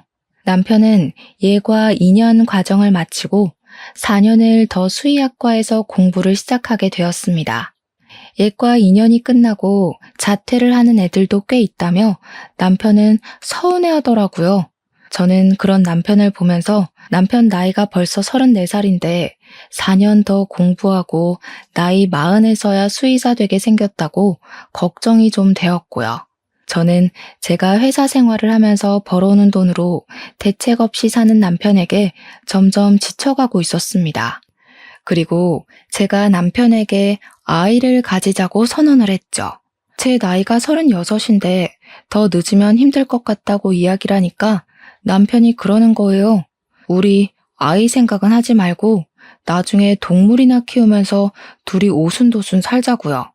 남편이 학교 생활이 힘들다는 이유로 저랑 각방을 쓴 지도 꽤 됐고 저는 그게 말이나 되냐며 남편에게 화를 냈죠. 시모도 은근히 아이를 바라는 눈치인데 아이랑 동물이 같냐고 하니까 자기네 부모님도 이해해 주실 거라고 걱정하지 말라는 겁니다. 의견이 좁혀지지 않아서 서로 빈정이 상해 있던 어느 날 남편이 뜬금없이 야밤에 걸려온 전화를 받고 제 눈치를 보면서 옷을 주섬주섬 입더라고요. 누구야? 이 시간에 어딜 나가? 아니, 동기인 동생이 애인이랑 헤어졌다고 술 먹고 전화가 와서. 뭐? 이 시간에 그게 말이 돼? 너 혹시 바람났어? 아, 남자애야. 근데 전화기에서 목소리가 흘러나오는데 진짜 남자애가 형 하면서 울고 있는 겁니다.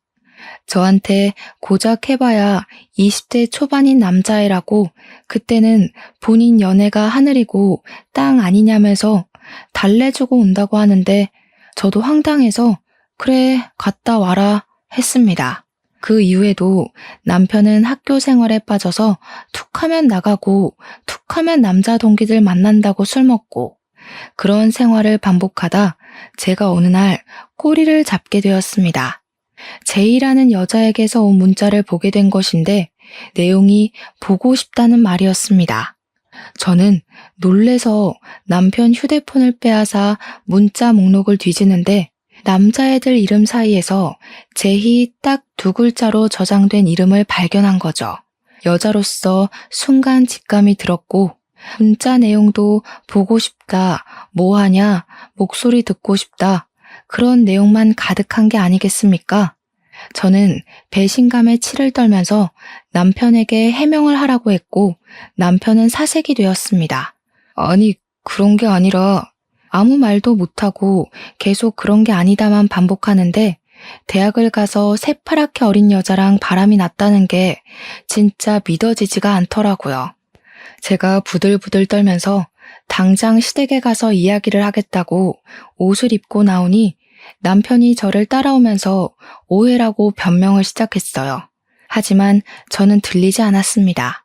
그리고 그 야밤에 시댁을 찾아가 시부모에게 남편이 바람이 났다고, 대학에 가서 어린 여자랑 바람이 났다고, 그년이랑 야구도 보러 가고 데이트도 했다고 다 고자질을 했죠. 문자를 보는데 저랑 했던 데이트를 그대로 그 여자와 했더라고요. 저는 열받아서 눈물도 나오지 않았습니다. 시부는 진짜냐고 몇 번이나 되묻고는 남편의 뺨을 그대로 내리쳤습니다. 우리 며느리가 뒷바라지 다 해서 대학 보내놨더니 그런 식으로 뒤통수를 때려? 바람을 펴? 아니, 아들 뺨은 왜 때리고 그래? 보아하니 임신도 못하는 게 지가 돈 번다고 우리 아들 무시하고 그랬겠지. 제가 오죽하면 딴 데 눈을 돌렸겠어? 더 들을 필요도 없을 것 같아요. 이혼하겠습니다. 그래, 나도 너 마음에 안 들었어. 꼴랑 그거 본다고 유세 떨기는. 이혼해. 남편은 안 된다고 제 다리를 붙잡고 늘어지는데 시모는 남편 등짝을 때리면서 추잡하게 굴지 말고 이혼하라고 하대요. 남편이 계속해서 협의 이혼을 거부하는 바람에 저는 변호사를 선임해서 소송을 진행했고 상간녀 소송 또한 준비를 했습니다.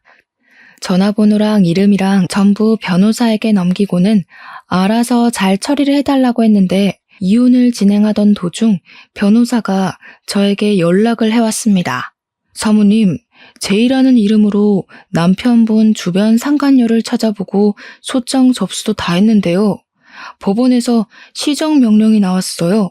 그게 상간녀가 아니라 제이라는 사람이 남자라는데요. 저는 제가 들은 말이 뭔 말인지 한참을 생각해야 했습니다. 그러니까 남편이 바람을 피운 상대가 여자가 아니라 남자라는 것이었습니다. 저를 만나기 전부터 그랬던 건지 뭔지 모르겠지만 남편은 양성애자였고 대학에 가서 남자와 바람을 핀 거죠. 어쩐지 저랑 부부 생활도 매끄럽지 않았고 이상형 이야기를 나눌 때도 자꾸 남자 이야기를 그렇게 하더니 그게 저에게 환심을 사려고 한 행동이 아니라 진심이었던 것입니다. 남편이랑 이야기를 하려고 하니 남편은 저에게 시댁으로 오라고 하더군요. 저랑 이혼한다고 시부에게 맞아서 다리를 깁스해서 못 움직인다는 것입니다. 시댁에 가니 시부는 미안하다고 저랑 눈도 못 마주치시는데 시모는 저에게 뻔뻔하게 여길 나타나냐고 한 소리 하시대요. 물어보고 싶은 것만 물어보고 갈 거예요.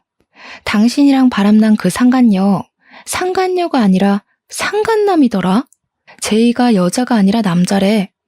어떻게 양성애자인 걸 감쪽같이 속이고 남자랑 바람을 피워? 네가 사람이니? 그러니까 남편 얼굴이 창백해지고 시부는 눈알이 돌아가고 시모는 개거품을 무시더군요. 그게 무슨 소리냐고 물어보길래 저도 똑 부러지게 말씀드렸죠. 법원에서 상간녀 소송 정보 시정 명령이 내려왔더라고요. 주민번호 뒷자리가 2가 아닌 1로 시작해야 된다고요.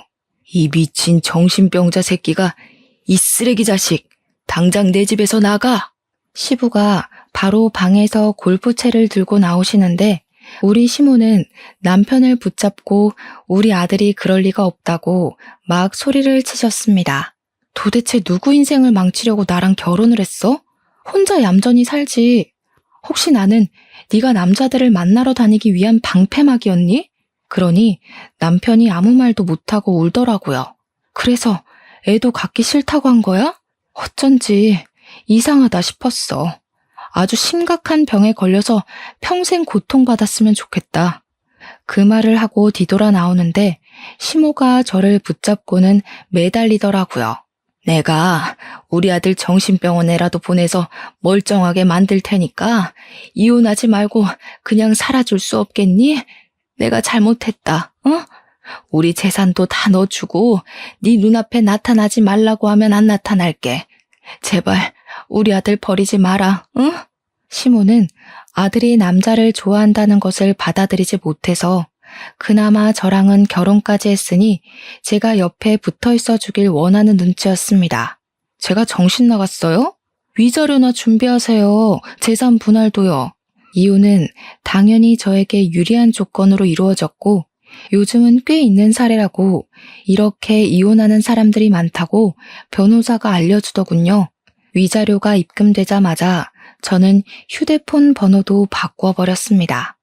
회사까지 찾아올까 무섭긴 했지만 이혼 서류 마무리되자마자 시댁에 한 번만 더 나를 찾아오면 아들이 양성애자인 거 소문내겠다고 하니 코빼기도 보이지 않더라고요. 제가 위자료 3천만 원을 받고 상간남 소송으로 정신적 피해 보상 금액까지 위자료 1천만 원을 더 받았는데 시부가 저에게 미안하다며 5천만 원을 더 주셨습니다. 그동안 제가 남편 뒷바라지를 한 게 6년이 넘어가니까요. 저는 그냥 감사합니다 하고 그 돈 받고 차단을 해버렸습니다. 그 돈으로 저는 내년에 야구 시즌권이나 구매해서 보려고 해요.